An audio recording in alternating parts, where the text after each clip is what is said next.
Hey, this is Scott with Texas Archery out in Spring, Texas.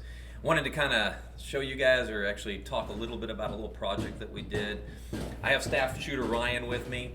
Ryan's draw length is 33 inches, 16 years old. We had to figure out how to actually build a bow that would fit him. The Hoyt Invicta will only go to 32 inches. Even with overwrapping the cams, we could only get to about 32 and a half.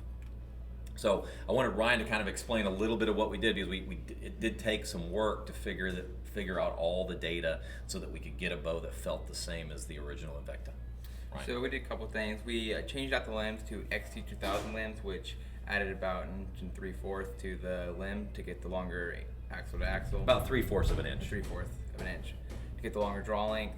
We played around with a couple different deflections and got it to a 62 deflection to get 60-pound limbs. And we used gas strings, which we just had to twist up a little to get it to the right ATA, which was about 41. Yeah, and so once we got that together, this thing is sitting right at about 33 inches right now, and it still has the other mods, and even with the other mods gives you another 1/2 inch, which then you could overwrap them and get this thing to easily to 34 inches. All right, thanks guys. Thought you'd find that interesting.